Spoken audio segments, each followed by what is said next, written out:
All right, welcome to the Barrett and Baxa podcast. I'm Bob Baxa. That is Steve Barrett over there. And before we go any further, let me just say, first of all, we're glad you're here, obviously. We love that you are here. We're doing this for the audience. Well, we're doing this for ourselves, but also for the audience.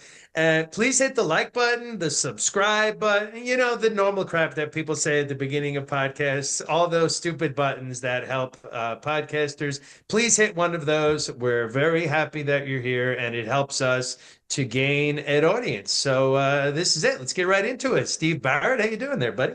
I'm doing good today. How about you, Bob? It's Doing funny that very well. we've known each other for 20 years. We haven't seen each other in person in I know. more than 10 years, I think it is at Yeah, this point. It's it's been a weird. very long time since I've seen your face in person. This is I the only way know. I get to look at you. I But think one your thing house is I really small. Your house is just a small square, as is mine. Right. I just have this little bit. When we talked again for the first time in years, it was there. I noticed absolutely no difference. It was like we had been talking the whole time. There was no difference. So I Yeah, guess like nothing that's changed. it's real French. It's so beautiful. All right. So here's All what right, we've let's get got into going this. on. Here's what we got Yeah. going on for the chosen few today. We're going to talk about the media coverage of the tariffs and point out some of the hypocrisy over this issue. Chris Matthews is back on the network he was fired from, and he apparently wants some Canadian wood. So we'll tell you all about that. We're going to play a game of Who Said It? And we're also going to check in with Jazzy Crockett and the Fresh Princess before we take Nice. Jake Love her. Tapper to task. We're taking him to task for speaking out of both sides of his mouth. So all of that is coming up in the next half Nice. hour or so on I'm the glad Bear I'm here. This is podcast. exciting. So this week, there's a new push from some of the biggest in broadcasting, some of the biggest station owner groups to try to solve the problem of local news and stop the bleeding coming from those local That can't newsrooms. be stopped. And it's no, it can't be stopped. But here's what they want to do. I'm gonna share my screen again. And we're gonna talk about an article here in I believe it's the Los Angeles Times. Broadcast television is in trouble. Stations are asking Washington for help, and so the help that they're asking for, it's coming from several companies, a few of which I've actually worked for: Nexstar, EW Scripps, and Fox Television. And what they want Washington to do is basically end some of the rules that keep them from owning certain numbers of stations in each market. So that, Okay. traditionally you'd have the ABC owned by a company, CBS owned by a company, NBC owned by a company, and Fox owned by all different companies. And sometimes Right. you'd have two of those that were owned by the same company. That's like a duopoly, is what they call it in those markets. And those duopolies are actually, or the lack of, I should say, those duopolies is what creates competition among Yeah. newsrooms. When I was working in a newsroom, you were not just competing with the people in your own newsroom. Most of the competition came from trying to get the scoop on those other television stations, Right. right? Yeah. So you weren't necessarily like even trying to impress your boss necessarily. You were trying to beat the competition. Well, this request from these companies to Washington would essentially mean that they could own as many of these local television stations as possible. So now that your local newspaper has been shuttered, probably, and your television stations are all combining into one newsroom, where's the competition going to be to go out and actually investigate stories and to find out and get the real dirt in your community, the things that are happening that affect people? I don't know where that competition comes from anymore. You know where it comes from? You know those free newspapers that are that like you get them out of like a box in different in Orlando it was called Orlando Weekly. Yeah. In Miami it's called Miami New Times. Those things actually do old school reporting where they will actually discover that like the state senator has been, paying for his stripper girlfriend with his state, credit card or something or whatever it is. Yeah. And those, I think maybe those places is where you're going to find, but they, are not covering just the daily news each day. They're doing more like in-depth reporting of things. I don't know. I mean, I really think young people don't even know what local news is. I mean, am around a lot of young people that are in their 20s. They have no, and so are you, your son. They don't know what local, they don't even know what that is. Yeah, Maybe they your don't. son does because you were in local news, but his Yeah. friends don't know what local news is. They don't even know, they have no idea what you're even talking about. So every time a local news viewer dies, that's one fewer viewer. They're not replacing the dead viewers. Yeah. So Well, I don't know. I wonder how they're going to fill the void. You know, how the audience, you know, the local consumers of news are going to fill that void. Sure, you can go to things like I know you were talking about Orlando Weekly and Tampa. I know there's Creative Loafing, so there's all kinds of these little magazines. And I don't know how big their online presence is. I don't know how big their staffs are, but you Yeah. know, I just recall that local television stations, I mean, had investigative units a lot of times that were like four, five, six people, you know, a producer, two reporters, a couple of videographers. There was plenty of staff there to do a lot of stories, and they didn't have to work on the daily news coverage. They just got to dig in and investigate these stories. And I think those investigative units have completely dried up now. So how do you get to the bottom of the real I don't shit know. that's Don't you going think on it's in your all about neighborhood? Yeah, I don't know. It's all about advertising. And I mean, every one of these things we're talking about lives and dies by advertising. So if I own a business and the sales department of Channel 9 comes to me and tries to get me to spend thousands of dollars on a commercial at Channel 9, I'm going to be like, no, nobody watches Channel 9 anymore. Sorry. I don't know how TV news keeps going when really no the less people that watch, it's a self-fulfilling thing, or like a circle, a catch 22, whatever you call it. The less people watch, the less advertisers want to advertise. The less advertisers want to advertise, the worse the product is, and the fewer people watch. So And if I don't know. we, I think they're our friend Bob Jordan says that they're dead. It's just yeah. they haven't put the corpse out yet. So, Bob, just going back to this article one more time, these were some fascinating stats to me. YouTube now accounts apparently for 11% of all TV viewing. That's just YouTube. I know. Streaming video is pulling 43.5% of all TV viewing.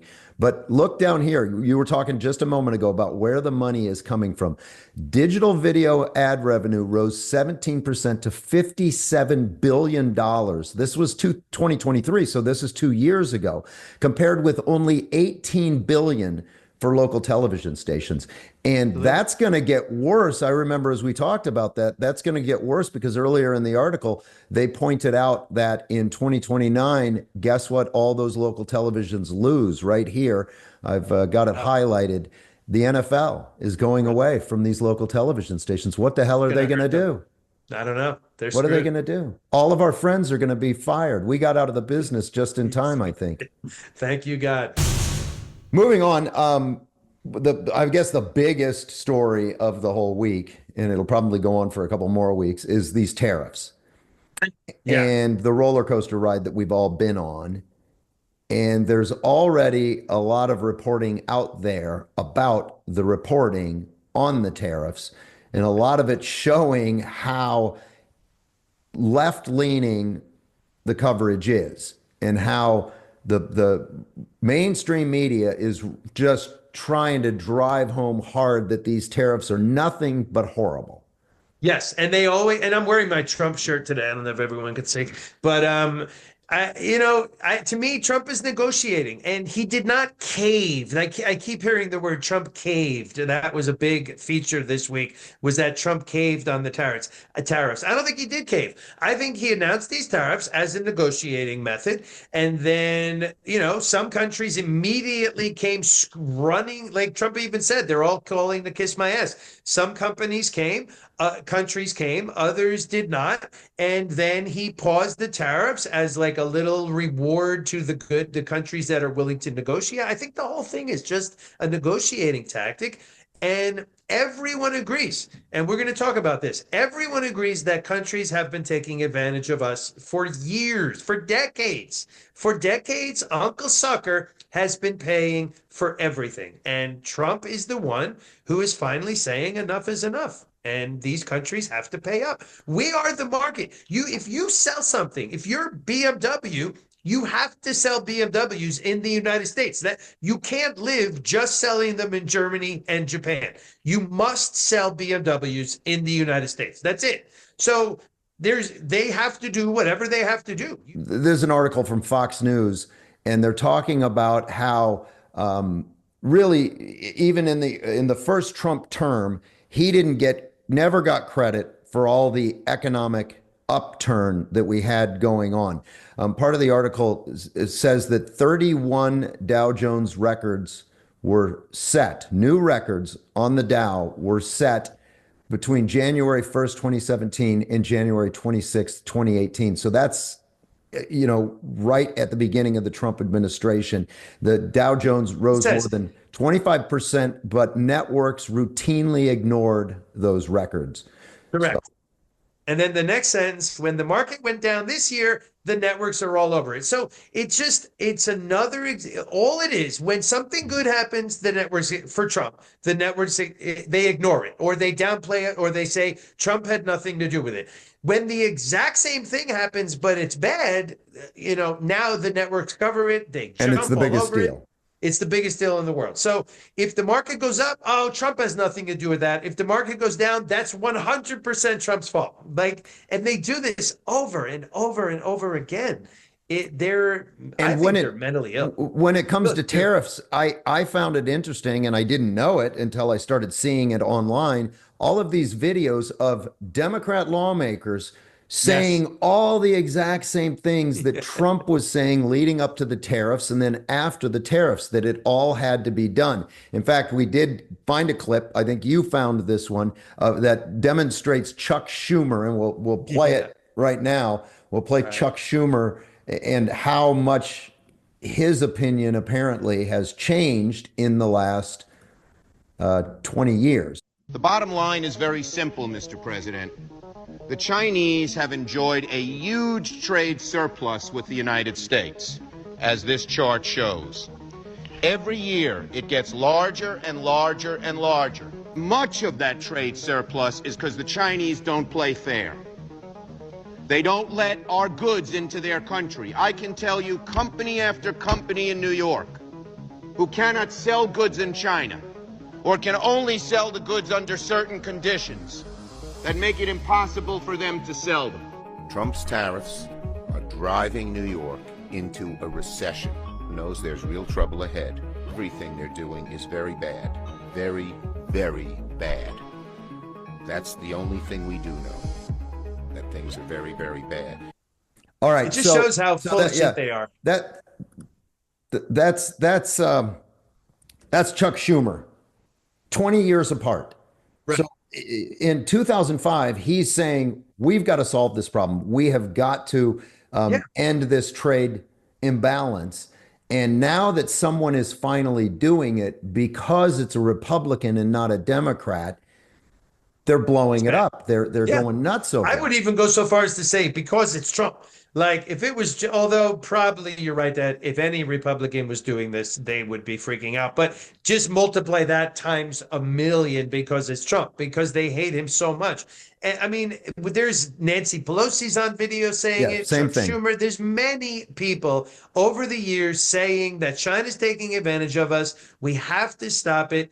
And someone has to do something, and then Trump does it, and it's immediately bad because Trump is doing it. I mean, we keep coming back to the same point that anything Trump does is bad. If Trump is saying it, it's bad. If Trump says water is refreshing, these people will die of thirst because they will be against water.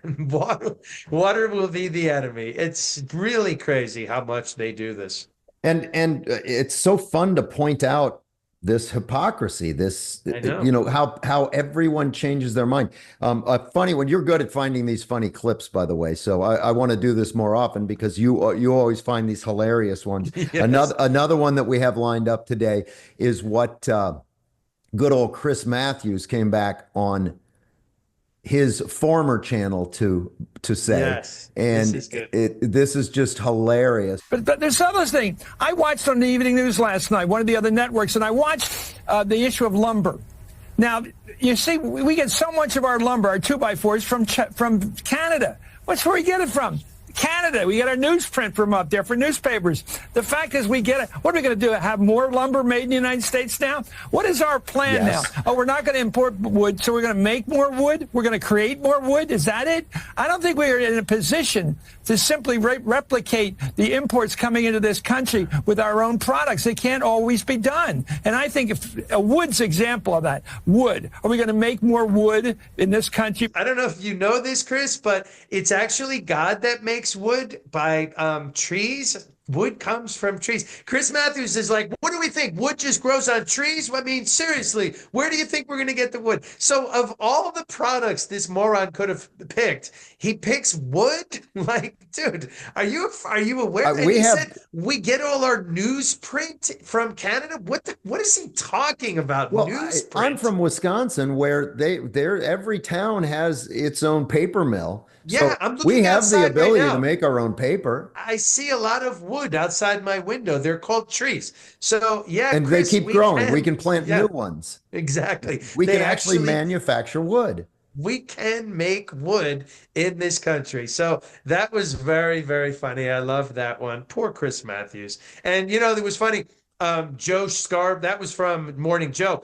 Joe Scarborough and Mika Brzezinski are sitting there, and you could tell even Mika, who is the stupidest human being on planet Earth after Jasmine Crockett, even Mika was sitting there like, what is this moron doing? He's saying, where are we going to get wood from? Like, Yeah, dude, that's ridiculous. Well, where are we going to get our water? That's what I want to know. Right. I mean, Like, seriously. who do we get our Once water the lake from? is- Where do I we don't get know. it from? I don't know. Does that Sometimes it just appears. Chinese water? I think we could get it from China. Yeah. So that was a good one. So I think Chris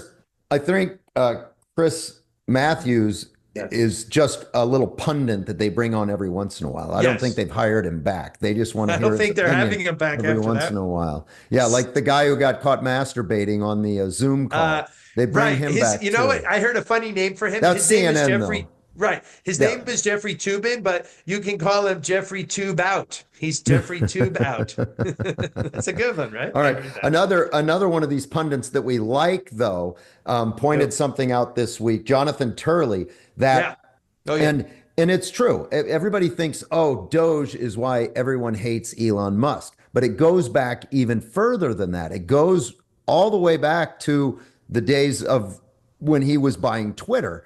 And that's when people really started freaking out. I mean, it wasn't even his support of Donald Trump that got him hated. It was that he came out and said, Twitter is not a free speech platform, and I'm going to make it a free speech platform. So let's listen, another good clip, what Jonathan Turley had to say about that.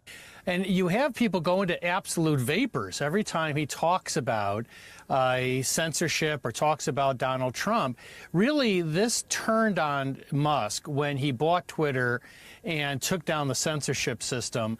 But most importantly, when he released the Twitter files, because many of us were testifying in Congress and Democratic members would say, you've no proof that there's any coordination between the government and these companies. And then Elon Musk supplied the proof with thousands of emails coming from government officials and offices, over 80 FBI agents targeting individuals and groups for censorship. They never forgave him for that. And you have this bizarre situation where, you have CEOs that openly support Harris, openly support extremely far left policies. There's not a peep about them. But there is this Musk mania, which has just overwhelmed the media recently. I think that was really the point at which mainstream media even started looking at itself and finally saying, yes, we kind of are trying to write the narrative for the American public. I agree. And I think a big part of it, in my opinion, is that the Democrat policies are so unpopular, and the only way to stop people from saying how unpopular they are is by just not letting people talk at all. And so Twitter was just an echo chamber. It used to be and by the way, can we stop saying formerly Twitter now? Like, has it been X long enough to where, because every time you see someone, they go X, formerly Twitter. Like, okay, we know, everyone knows, you can shut the F up now. But anyway, Twitter was just an echo chamber. And once you allowed in conservative voices, it became much more free speech platform. And they hate free speech. The left hates free speech, because when people are allowed to talk, they talk about how bad Democrats suck. And Democrats don't want people discussing how bad they suck. They only want compliments being allowed. So if you say Democrats suck, you must be shut down. You must not be allowed to talk. And censorship is happening on the left all over the world. I mean, we didn't even talk about what's going on in England. They're arresting people for praying. I mean, you could literally get arrested now for the thoughts in your brain. In Germany, they're doing similar things. Yeah, I mean, I'll say it real quick. If you're caught praying within a certain amount of feet of an abortion clinic, now, how would anyone know you were praying? I mean, praying is taking place inside your head. But if they see you standing there and they ask you, what are you doing? Yeah, if they ask you what you're doing, and then if you admit that you're praying for the aborted babies, they will arrest you. You're not allowed to pray within a certain number of feet of an abortion clinic. So that's in England. That's thought crime. You're getting arrested for what you're thinking. And I have no doubt in my mind that the Democrats would love to have that here. If they could arrest you for thinking that Democrats suck, I mean, I guarantee if 55% of Democrats are in favor of killing Trump, don't you think at least 55% of Democrats think you should be arrested for thinking that Trump is a good person? Like, I truly believe they would say that. I really do. Well, at some point, I think maybe prayer hands, even as an emoji, might become a crime. Could you see it? I can see it. Absolutely. I can see it. You can't put up prayer hands in certain no, because that's social media bad. Yeah. Okay. Well, Bob, another thing we're doing today is this segment, Who Said It? Oh yeah. I'm gonna read something, and I know that you know who said this, but I want you to tell me who also might have said it. Like, who could it be? So I'm gonna read. This is a quote, and we're gonna play it in a minute. You're gonna find out who this is speaking, but I'm just gonna read it so you can kind of try to figure out in your mind who is saying it. Here's the quote. Everyone knows that getting rid of the deficit will require some tough decisions, and that includes cutting back on billions of dollars in programs that many people care about. But what should be easy is getting rid of the pointless waste and stupid spending that doesn't benefit anybody. Waste we should be getting rid of even if we didn't have a deficit. Sure, some of these cuts aren't that big, but no amount of waste is acceptable, not when it's your money. That to me sounds like exactly what Elon Musk has been saying. That sounds exactly like what Donald Trump has been saying. That sounds like a Trump quote. That must be a Donald Trump quote, I'm guessing. Or either that or an Elon Musk. It's got to be one or the other. That was clearly said by some prominent Republican politician. That's my guess. All right, well, we're going to find out right now who said it. That. Everyone knows that getting rid of the deficit will require some tough decisions. And that includes cutting back on billions of dollars in programs that a lot of people care about.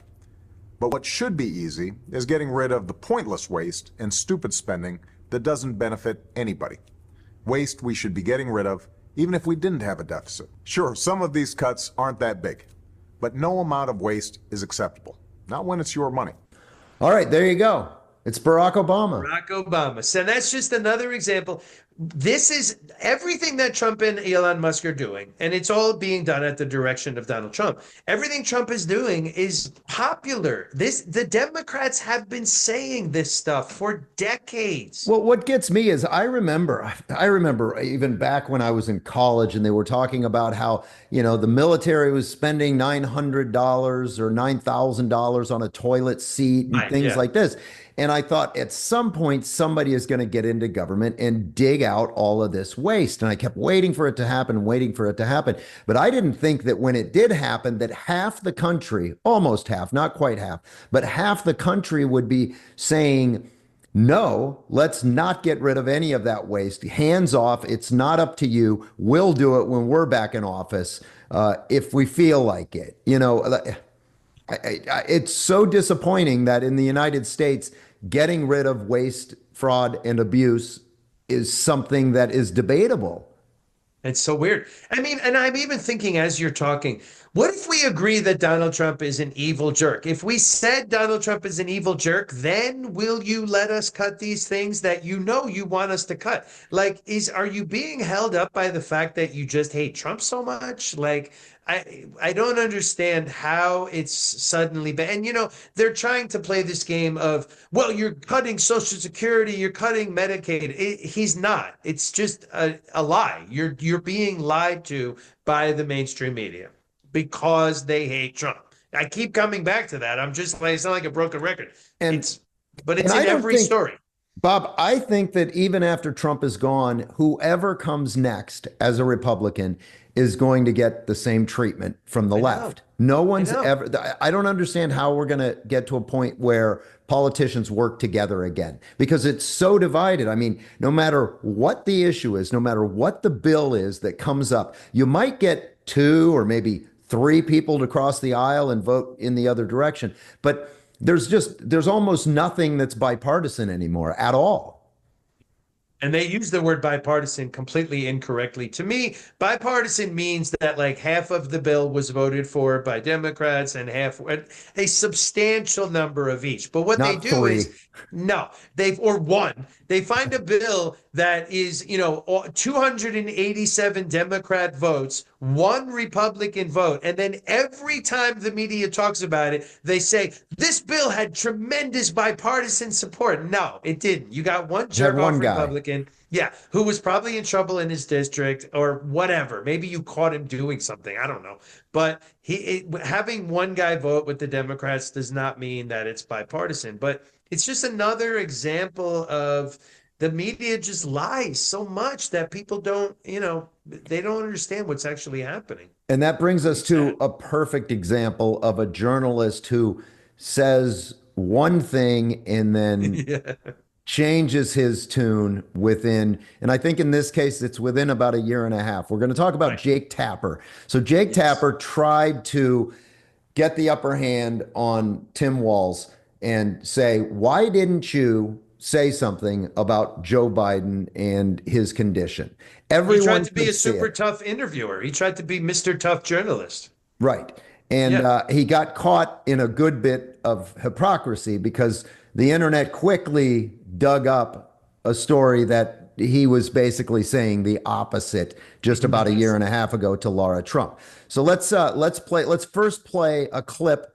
This one is going to be of Jake Tapper interviewing governor of Minnesota and the former vice presidential candidate, losing vice presidential candidate. Yes, I call him Tampon Tim. Tampon Tim. And then we will play something from Jake Tapper just about 1 year earlier talking to a member of the Trump family. Yes. Don't you think your party needs to acknowledge that President Biden was not up for the job of running for re-election and that this was a major mistake by the He made that decision. I know, but you all went along with the idea that he was up for it and he wasn't. And everybody saw it and the country rejected it. Yeah, well, look, history will tell us to go back on that. That very well could be the case, Jake. What I'm concerned about is learning from those lessons. I would hope we would never do it again, make a mistake, make sure we go through and get someone. But I don't know where it helps us going forward. I certainly am deeply concerned that Donald Trump is going to lead us down a horrific look. Thank God it's tariffs that he said. Donald Trump listens to no one. Remember, all right, enough of that one. Yeah, now let's move on. He's so full of shit. Yeah, totally full of shit. Oh my God. Now let's listen to him cut off Laura Trump when she tried to say the same thing that Jake Tapper just said, and Jake tried to have none of it. Yep. First and foremost, I had no idea that Joe Biden ever suffered from a stutter. I think what we see on stage with Joe Biden, Jake, is very clearly a cognitive decline. Okay. That's what I'm referring to. It makes me uncomfortable You are to watch somebody on stage search for that's so amazing. questions It's so amazing to me that and try and figure out an answer. A cognitive decline. Well, when you're trying to tell me that what I was suggesting was I think that you were mocking his stutter. Yeah, I think you were mocking his stutter, and I think you have absolutely no standing to diagnose somebody's cognitive decline. I would think that somebody in the Trump family would be more sensitive to people who do not have medical licenses diagnosing politicians from afar. Plenty of people have diagnosed your father from afar, and I'm sure it offends you. Your father-in-law from afar. I'm sure it offends you. You don't have any standing to say. I'm not diagnosing him. What I'm saying, Jake, You know, pause that right there. Jake, you know what? Shut up, Jake. We don't need a medical license to analyze Joe Biden. The guy was talking to dead people. He couldn't find his way off a stage. Everybody Trump knew has it. actually made this joke. If you knock me unconscious, take me anywhere in the world and put me on a stage, and I come to on the stage, I become conscious, and I'm on the stage. Within 5 seconds, I can find my way off of any stage. Joe Biden was lost on every stage. He would wander into the curtain in the back. We saw, you don't have to be a doctor to see that this guy was fully senile. And that Tapper has the gall to do a complete about face on this thing. When Tapper was right up there with Morning Schmo saying, no, this is the best Joe Biden that we've ever seen. I mean, Tapper made such an ass of himself. I don't understand how CNN doesn't pull him off the air, or at least say, look, man, I really don't understand how that big lie took hold and took such a firm hold inside of these newsrooms, because it was so obvious that we were being gaslighted by these news organizations. And how did they not see that that was going to affect their viewership for years and years to come? And that was basically going to be the end of them. I mean, the left-leaning lie, and that's the biggest thing that really, really bothers me. I mean, you got immigration, you've got the they-them controversies, you've got plenty of controversies. The one that pisses me off the most is that the Democrat Party stood there and lied to our face and said there's nothing wrong with this guy until suddenly there was. And then they turned around and went, oh, yeah, we kind of thought maybe that was the case. Your question is because of Trump hatred. And there was even an article somewhere recently about saying that somebody, I forget who admitted it, but he was like, any negative thing said about Joe Biden, what in these newsrooms was seen as somehow voicing support for Donald Trump. And Trump is so hated in these leftist newsrooms that he's so despised that if you say anything, if you say Joe Biden's tie is crooked, they're terrified that someone might think, well, what, you think that Donald Trump's tie is better? What are you, a Trump supporter? Like, they're terrified of anything positive being said about Trump. And that carries over into anything negative about Biden, even when it was so obvious to everyone that he was fully senile. I mean, it really, that is a big part of why this party is dying and maybe is dead. Could be dead. I think it could be dead. Really, and they might be like the Whigs. Remember the Whig Party? WHIG? The Whig Party, yeah. The Whigs from like the Revolutionary Bring War. them back. Bring the Whigs back. And the Tories. Yeah. I think they're the Democrat Party. We need funny named parties again. Yeah. We need to find some parties with funny names again. Right, like Whigs and Tories. Those were cool. Yeah. Or the Bull Moose Party. That was what's his face? Teddy Roosevelt. He was a Bull Moose Party. So one more. So while we're still on this subject, because I think this one's hilarious, it's Chuck Todd claiming that the media was pointing it out. You just had to know where to look. So let's listen to Chuck Todd try and explain things away. I sit here and I'll defend a little bit of this in that I would argue the reason people were able to come to their own conclusion on Joe Biden is because of the media coverage. You know, look, we were subtle. He's using the back staircase. He's not using the front staircase. Hey, he's not doing any interviews. So there was this reluctance to draw the conclusion to say, is he not doing this? And that I agree with. That was held back a lot. I would argue it was also held back a lot back in the late 80s when it was clear Ronald Reagan wasn't necessarily running everything in the White House. No, that is not the same. The Ronald Reagan thing, Ronald Reagan was, ill in the end, but Joe Biden compared to Ronald Reagan in his last months in office, the last 3 years of Joe Biden in office was I would a argue shit that show. he was already fully senile when he ran for president the first time. We even talked about this. That's why they kept him in the basement. And COVID was actually very convenient. It was a huge lucky break. They didn't have to put him out on the campaign trail. They could just prop him up in a basement. I say he was already fully senile. I would argue if it hadn't been for COVID, Joe Biden wouldn't have run. He wouldn't have been able to because they would have had to have a regular primary. And it would have showed more. Everyone would have seen what we saw once he was in the Oval Office: the shuffling walk, the confusion, the constant forgetting what the hell he was talking. I mean, anyone who's had a senile parent knows that Joe Biden was senile. I mean, it's nothing unusual here. We're gonna play a clip for you, Bob, just specially for you. This is your best friend, Jazzy Crockett.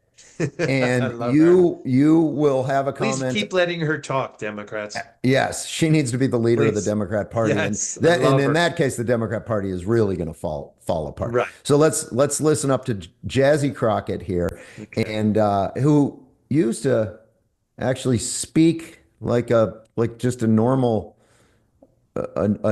English speaking woman, but now she's trying to do a Hillary Clinton and pander to her audience. Here we go.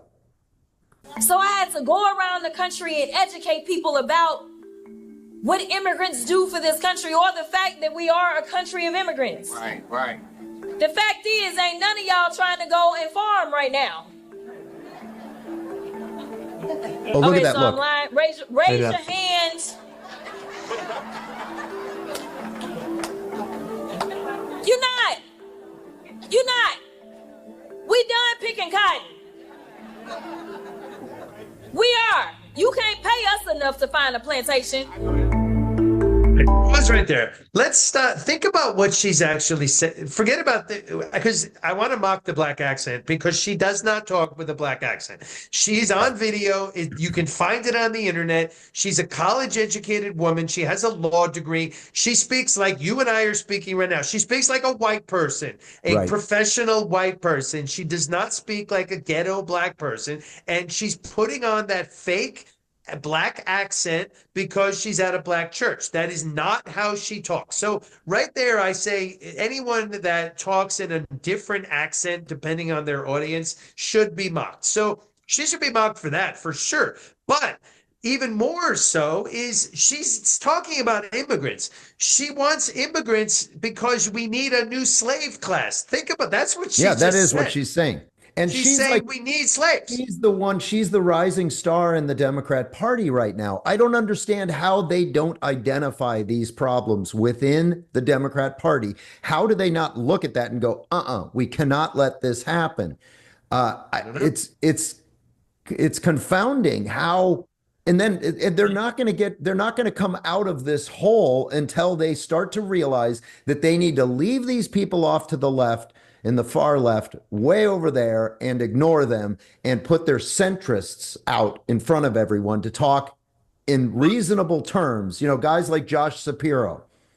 They can't. And here's why. Because of the way the media landscape is, Jasmine Crockett can go live on Facebook anytime she wants. She doesn't have to get an ABC News crew to put her on the air. So she can go live on YouTube. She can go live from her office 24/7. So there is no way to go to a centrist like Josh Shapiro. She's not going to be silenced. And Tim Walz is not going to be silenced unless there's some Democrat leader that can tell them to shut up. But Tim Walz would probably listen. Jasmine Crockett is not listening. She thinks that she's doing a fantastic job. And her sycophants probably tell her that she's doing a fantastic job. So she's not going to stop. She's going to keep talking. And it is the best possible thing for Republicans is to just let her keep talking. Every time she talks in her fake black accent, it's another Republican vote. Right now, I just want to fast forward to the Democrat primaries and see who is standing up there. Is Beto O'Rourke going to try and make a comeback another fake guy, Robert. His name is Robert. Right. Yeah, I refuse to call him Beto. Freaking guy's not Spanish. That it irks me when people pander like that. My best girl always yells at me for getting mad about this, but it really irks me when people pander. Like, it really annoys me when a black professional woman who does not talk like that talks like that. It's insulting. Just how about treating black people like everyone else and just speaking in your normal voice? How about that? I know it seems crazy, but maybe we could just treat black people the way we treat everyone. Just treat them like people and speak in your normal speaking voice. If your name is Robert O'Rourke, don't come up with a fake Spanish name, Beto. Your name is not Beto, you lying scumbag. Your name is Robert. Just be Robert. I hate pandering so much. You got me all fired up, Steve. All right. You are always fired up, Bob. Yeah, I do get fired up. This is Public Bob. Public Bob, I mean, this is on the air Bob. Off the air Bob is much quieter and nicer and more polite. I think your best girl likes She likes off the air Bob. She doesn't. In fact, I got yelled at for cursing. I think I tried not to curse this whole episode. I probably threw in one or two. I'm trying not to curse as much.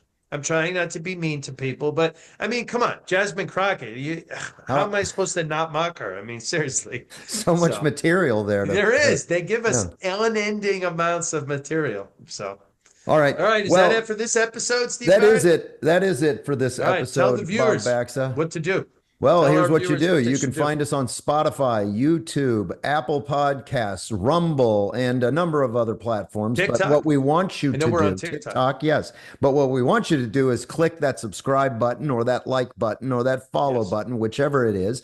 We would also like you to give us a rating. Please give us a rating. Give us a comment, whether you like it or not. Good comment, bad comment. We don't care. We don't care. We want to know. Right. We want to know what we're screwing up here. Right. As long as you're listening and watching. And we hope that each week it's getting a little more fun for you and that you like, riding around with us in your car or on your bicycle or wherever the hell you listen to us. So absolutely. Until next time, I'll see you later, Bob. All right. See you, Steve. Thanks, guys.